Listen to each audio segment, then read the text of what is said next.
Today we are doing page 4 and page 5 in our workbook 4, mathematics.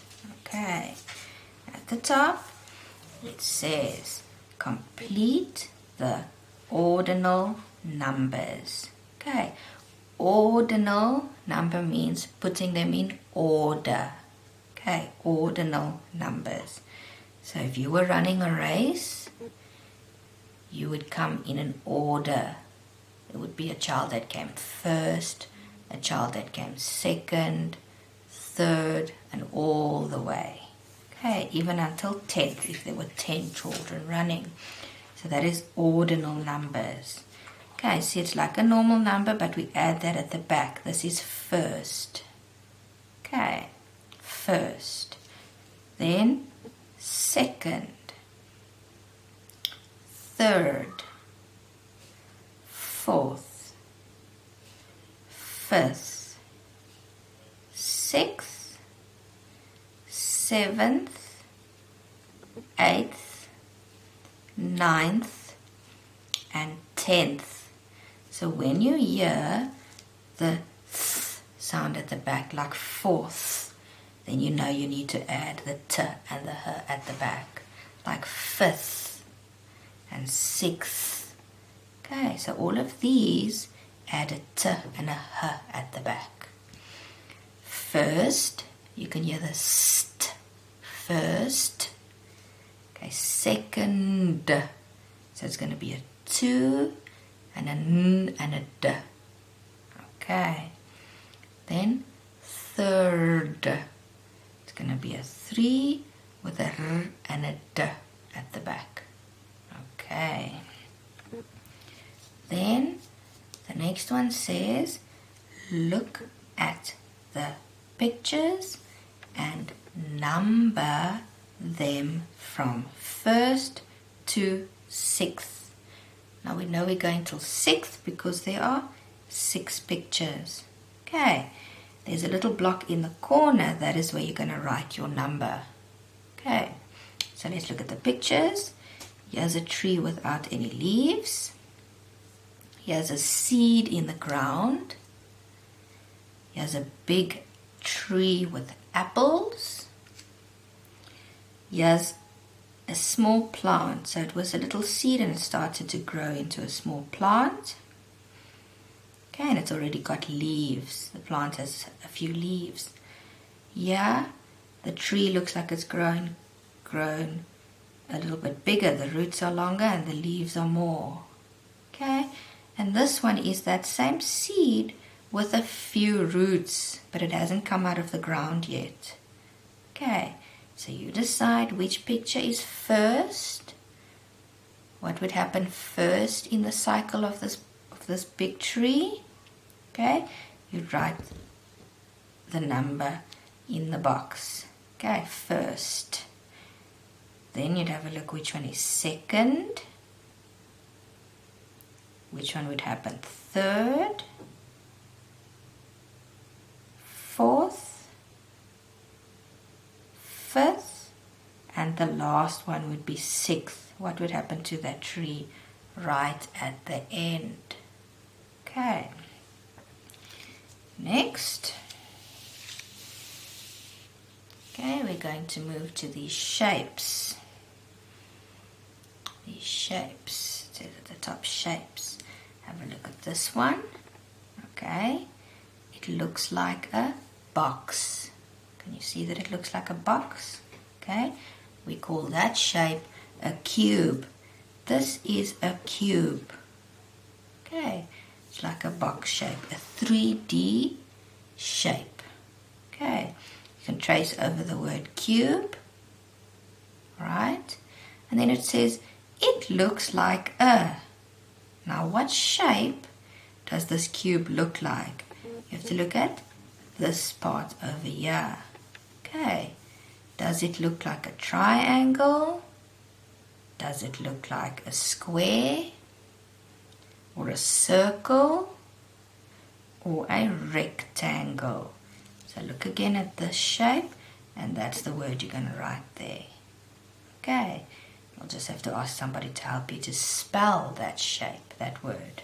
Okay, and you write it over there. Next one is this shape. Okay, this is a sphere. Okay, a sphere. Alright, the earth is a sphere shape. There's the word sphere, you just trace over it with your pencil. Okay, it looks like a. Now what shape does this look like? Okay, again, is it a triangle? Is it a square? Is it a circle? Or is it a rectangle? Okay, you're going to write that over there. Right, this is a picture of the earth, but it could also have been a picture of a ball. A ball is also a sphere. Okay, we move on to the questions at the bottom. Okay, first one says, the can roll. Alright, what can roll? What out of these two, the cube or the sphere, can roll? Okay, remember I just said this could also have been a ball. What can roll? You write it in there. So you're just going to copy that word or this word. Okay. The cannot roll. So can the cube or the sphere not roll? Okay, you write it over there. Which one cannot roll? Next one. The has corners. Now have a look carefully at these shapes. Okay, which one has corners? Okay, corners is when two sides come together, okay, to form a sharp corner. Okay, so write in there which one has corners and the has no corners. Again, have a look at your cube and your sphere and look which shape has no corners. Going over to the next page, page 5. Alright, page 5 starts at the top. It says, use the number line to complete the sums. Okay, here's your number line from 0 to 20. Okay, and these are just normal sums. Some are minus and some are plus. Just pause the video.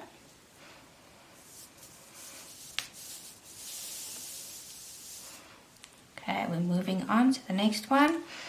Write the number name. Right, these are the number names. Okay. This time they did not give us the spelling of the number names. Some of them you do know because you've been practicing them.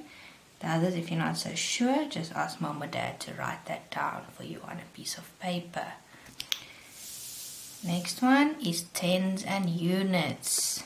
Okay, tens and units. So remember, we used blocks. Here's actually a picture of the blocks. And we put 10 blocks together. We said that was one group of 10. That was 1, 10. Okay. So it's always going to be one group of 10 if there is a 1 in the front. So this is 13 is 10 plus 3. Okay, that 1 represents a 10. It's not 1 plus 3, because 1 plus 3 would give you 4. Okay, it's 10 plus 3 because that 1 is a 10. It's 1, 10. Okay, so for the next one, what are you going to write? Yes, 10 plus 7. Okay, 18 would be 10 plus 8. 16, 10 plus 6. 15, 10 plus 5. Okay, you could do the bottom by yourself. There's just one tricky one that I want to show you. That's the 20. Okay, all the others started with a 1 in the front for the 10. This starts with a 2 in the front. That means it's 2 groups of 10. It would be 2 of these sticks. Okay, 2 for the 20. So it would be 10 plus 10. Yeah, that's a tricky one. 19 will just be a normal one again.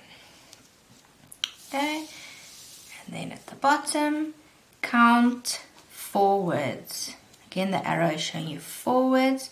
The numbers would be getting bigger because you're going to the right hand side. Okay, 15, 16, 17. You write in the missing numbers. 23, 24. You write in those missing numbers. 27. Okay, and it goes on like that. And the last one, 37, then there's a number skipped and it's 39. So have a look what comes between 37 and 39. Alright, and then you'd carry on all the way to 46. Remember, you can use your number chart for this. That is all for today.